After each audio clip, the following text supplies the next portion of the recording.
أعوذ بالله من الشيطان الرجيم بسم الله الرحمن الرحيم إن الذين آمنوا وعملوا الصالحات لهم جنات تجري من تحتها الأنهار ذلك الفوز الكبير।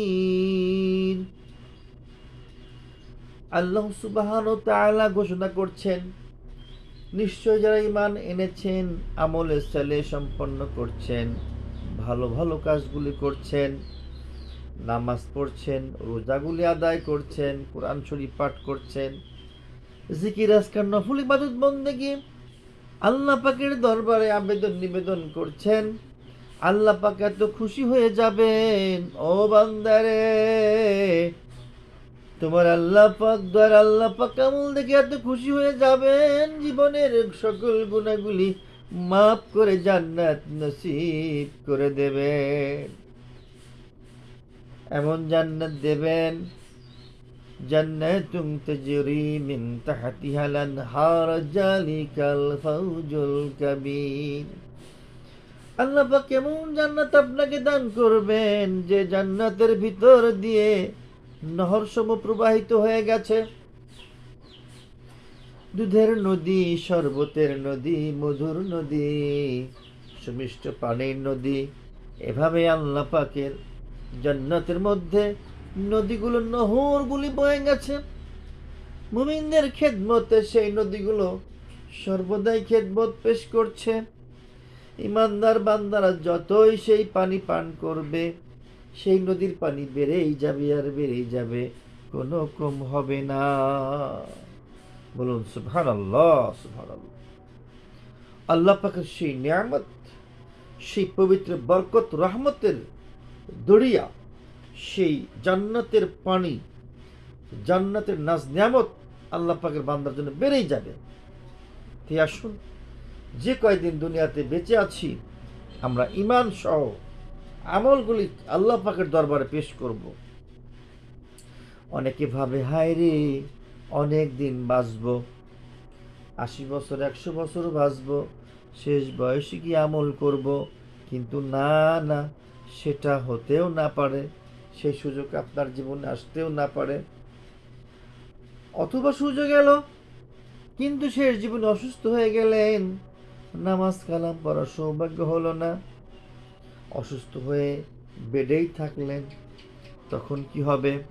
তাই আসুন আসুন বাবাজিরা, ভাইয়েরা, বোনেরা, আল্লাহ পাকের এই দুনিয়াতে এখন থেকেই আমল করে যেতে হবে। আল্লাহ পাক আমাদের কতই না ভালোবাসেন দেখেন। এই মুহূর্তে হাজার হাজার মানুষ সারা বিশ্ব থেকে মৃত্যুবরণ করছেন, কারো জানাজা হচ্ছে, কারো দাফন কাফন হচ্ছে। আল্লাহ পাক আমাকে আপনাকে সুস্থ রেখেছেন, এই পৃথিবীর বুকে চলার তৌফিক দিচ্ছেন, কথা বলার তৌফিক দিচ্ছেন। এটা কি তার দয়া নয়? তার মহব্বত, তার ভালোবাসা নয়? যে আল্লাহ পাকের কাছে শেষ রাতে তাহাজ্জুদ নামাজ পড়ে পড়ে দোয়া করবেন, আল্লাহ তুমি এখনো বাঁচিয়ে রেখেছো, সুস্থ রেখেছো, তোমার মসজিদে এখনো বাসার তৌফিক দিচ্ছ। মাবুদ, হে দয়াময় আল্লাহ, তুমি আমাকে ভালোবাসো বলেই তো এখন পর্যন্ত হায়াত দিয়ে রেখেছ। অতএব মাবুদ, সেই মহব্বতের উসিলায় বলি, তুমি আমাদের জীবনের গুনাহগুলি মাফ করে দাও, সকল ভুলগুলি মাফ করে দাও, সকল গুনাহ খাতা থেকে রেহাই দাও, মাফি দাও। আল্লাহ পাক আপনার কাকুতি মিনতি আবেদন নিবেদন দেখে খুশি হয়ে যাবেন। হাদিস শরীফ এসেছে, রাসূল সাল্লাল্লাহু আলাইহি ওয়াসাল্লাম বলেন, আমার উম্মত, আল্লাহর ভয়ে কাঁদো, কাঁদার চেষ্টা করো, অভিনয় করো, অভিনয় করে করে কাঁদার চেষ্টা করো। একটু মুখটাকে বিকৃত করে অভিনয় করে আল্লাহ পাকের দরবারে কাঁদার চেষ্টা করো। চেষ্টা করতে করতে এমনও হতে পারে আল্লাহ পাকের এত দয়া হবে, তোমার চোখের পানি গড়িয়ে পড়ার আগেই, তোমার নাকের ডগায় পৌঁছানোর আগে আল্লাহ পাক তোমার ওই ফরিয়াদকে মঞ্জুর করে নেবে। আল্লাহ পাকের হাবিব সাল্লাল্লাহু আলাইহি ওয়াসাল্লাম বলেন, শেষ রাতে মহান মালিক প্রথম আসমানে নেমে আসেন। প্রথম আসমানে নেমে এসে আল্লাহ পাক তার বান্দাদের বলেন, ও বান্দা, তোমার কি প্রয়োজন তুমি আমার কাছে চাও। নামাজে দাঁড়িয়ে যাও, দোয়া করতে করতে বলো তুমি কি চাও। অভাব রয়েছে, অভাবকে পূরণ করে দেব। অসুস্থ হয়ে আছো, তোমাকে আমি সুস্থ করে দেব। বালা মুসিবত রয়েছে, তোমাকে আমি হেফাজত করব। বালা মুসিবত থেকে দূর করে তোমাকে আমি দুনিয়ার বুকে নিরাপদ পরিবেশ দান করব বান্দা। তোমাকে আমি নিরাপদ পরিবেশে রেখে বেশি বেশি আমল করার সৌভাগ্য দান করব আমি। আসুন আমরা দুনিয়ার বুকে মহান আল্লাহ পাককে রাজি খুশি করার জন্যে আমরা তাহাজ্জুদ নামাজ রীতিমতো অভ্যাস করার চেষ্টা করি। আমাদের প্রিয় নবী হাবিব সাল্লাল্লাহু আলাইহি ওয়াসাল্লাম প্রতিদিন 10 ওয়াক্ত নামাজ পড়েছেন।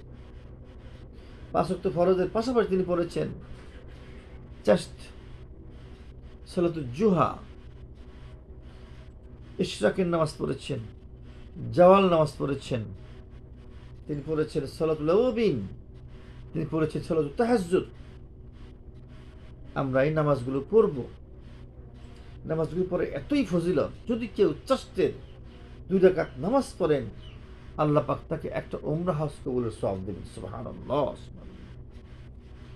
নামাজগুলো পড়ে আল্লাহ পাকের দরবারে ফরিয়াদ করব, মালিক রব্বুল ইজ্জত, আপনি দুনিয়ার বুকে আপনি ওয়াদা করেছেন, আপনাকে ডাকলে, আপনার কাছে আরাধনা করলে, ফরিয়াদ পেশ করলে আপনি সেটাকে কবুল করেন। আল্লাহ, তুমি আমার ফরিয়াদ কবুল করে নাও। এবং মাঝে মাঝে দোয়া করবেন, দরুদ পড়বেন। আসসালাতু ওয়াসসালামু ইয়া রাসূলুল্লাহ, আসসালাতু ওয়াসসালামু ইয়া হাবিবাল্লাহ, আসসালাতু ওয়াসসালামু ইয়া শাফিউল মুমিনিন, আসসালাতু ওয়াসসালামু ইয়া রাহমাতাল লিল আলামিন। আল্লাহ পাকের হাবিব সাল্লাল্লাহু আলাইহি ওয়াসাল্লাম বলেছেন, যে ব্যক্তি একবার দুরূদ শরীফ পাঠ করবে,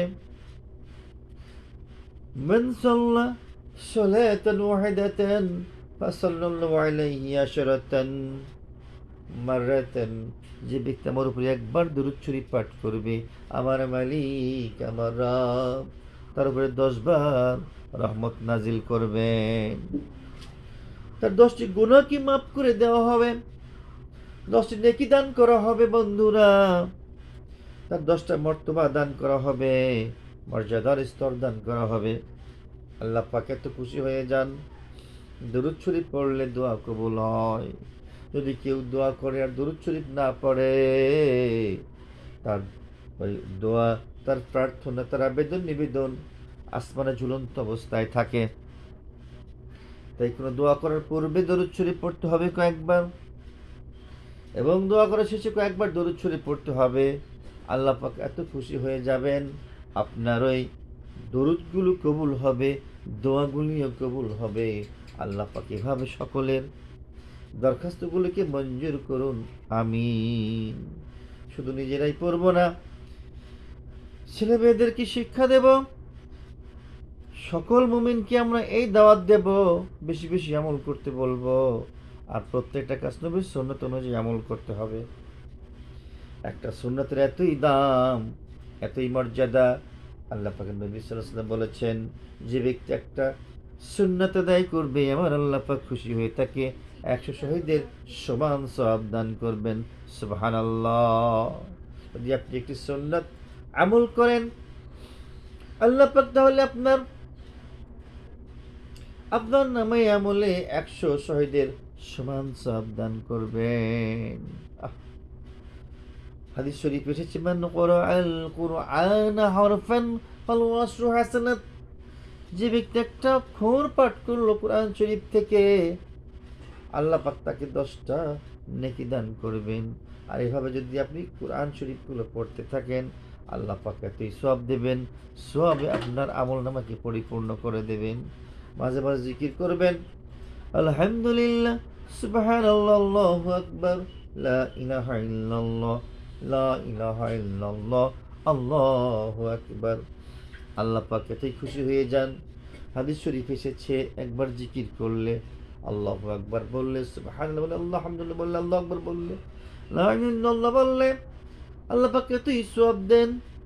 একটিবারেই শব্দ উচ্চারণ করলে যত সওয়াব হবে, সেই সওয়াব দিয়ে আসমান জমিন পরিপূর্ণ হয়ে যায়। আপনার একবার আলহামদুলিল্লাহ বলার কারণে রাব্বুল ইজ্জত আপনাকে আসমান জমিন পরিপূর্ণ সমান সওয়াব দান করবেন। সুবহানাল্লাহ। তাই এই জিকিরগুলো আমরা অবসর পেলেই আমরা করব। একটু উজু করে আমরা বসে যাব আল্লাহ পাকের ধ্যানে, আল্লাহ পাকে পাওয়ার জন্য চেষ্টা করব, মাহবুব মাওলার ফরিয়াদ পেশ করব। আর এই কোরআন শরীফগুলো আমরা সহি শুদ্ধ করে পাঠ করার চেষ্টা করব, একেবারে সহি করে করে অক্ষরগুলো সুন্দর করে, মদ, মাখরাস, গুন্না, ইদগাম, ইকলাব সমস্ত নিয়মগুলি আমরা সুন্দর করে পড়ব, যাতে করে আল্লাহ পাক খুশি হয়ে আমাদেরকে সওয়াব দেন। আর যদি ভুল হয়ে যায়, উচ্চারণ ভুল হলে আপনার আমার সওয়াব তো হবেই না, আরও গুনাহ হবে, এমনকি আপনার নামাজটা বাতিল হয়ে যেতে পারে। আল্লাহ পাক বলেন, قد أفلح المؤمنون الذين هم في صلاتهم خاشعون। যে ব্যক্তি নামাজ কালাম খুশু খুশু সহকারে পড়ে, আল্লাহ পাকের ভয় নিয়ে পড়ে, আল্লাহ পাক বলেন সে সফল হয়ে গেছে, সে সফল হয়ে গেছে, সে ব্যক্তি সফল হয়ে যাবে। আল্লাহ পাক তাকে কবুল করবেন, তার দোয়াগুলি কবুল করবেন, জীবনের গুনাহগুলি মাফ করে দিয়ে আল্লাহ পাক তাকে জান্নাত নসিব করে দেবেন। মারহাবা। একটু আগে মনে পড়ে গেল, এক ব্যক্তি বনের ভিতর দিয়ে যাচ্ছেন, গহীন বন, চারদিকে বন, ঘন বন, অনেকখানি পার হতে হবে। হঠাৎ করে দিনের বেলায় আসরের সময় তাকে ডাকাত আক্রমণ করে বসল। তাকে ডাকাতরা ধরে নিয়ে গেল এবং তাদের রাস্তায় নিয়ে গেল, বলল, তুমি তোমার শেষ ইচ্ছা কি তুমি বলো, আমরা তোমাকে মেরে ফেলব। তোমার শেষ ইচ্ছাটা তুমি বলো, আমাদেরকে বলো, শোনাও, তোমার শেষ ইচ্ছাকে আমরা পূরণ করার চেষ্টা করব। তখন সেই ভাইজান বললেন, হে আল্লাহ পাকের বান্দারা, তোমরা খুব ভালো ব্যবহার তোমাদের, আমার শেষ ইচ্ছাকে তোমরা পূরণ করতে চাও, সুন্দর সুন্দর, খুব ভালো ব্যবহার। তাহলে আমাকে তোমরা আসরে 4 রাকাত নামাজ পড়ার সুযোগ দাও ভাইজান, আমাকে 4 রাকাত নামাজ পড়ার সুযোগ করে দাও। লোকটি অজু করে মুসল্লায় দাঁড়িয়ে গেলেন, নামাজ পড়তে থাকলেন। 4 রাকাত নামাজ পড়ার পরে যখন ডানে সালাম ফিরালেন, আসসালামু আলাইকুম ওয়া রাহমাতুল্লাহ, বাম দিকে সালাম দিলেন, আসসালামু আলাইকুম ওয়া রাহমাতুল্লাহ। তাকিয়ে দেখুন অবাক কাণ্ড, কোত্থেকে যেন একদল ঘোর সরর বাহিনী এসে গেল, সাদা কাপড়ে পরা, পায়জামা পাঞ্জাবি, সাদা পাগড়ি পরা একদল সেনাবাহিনী এসে গেল। তারা সপাং সপাং করে ডাকাতদেরকে আঘাত করে করে মেরে ফেলল, তরবারি দিয়ে আঘাত করে করে তাদেরকে একবারে জাহান্নামে পাঠিয়ে দিল।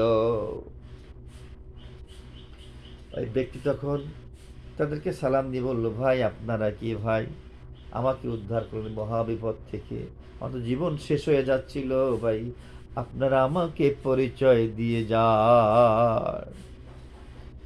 তখন তারা বলল, আল্লাহর বান্দা, তুমি নামাজ পড়ো নাই, যে নামাজ তুমি পড়লে, নামাজটা তুমি আদায় করলে, আল্লাহ পাক খুশি হয়ে গেছেন, রাজি হয়ে গেছেন।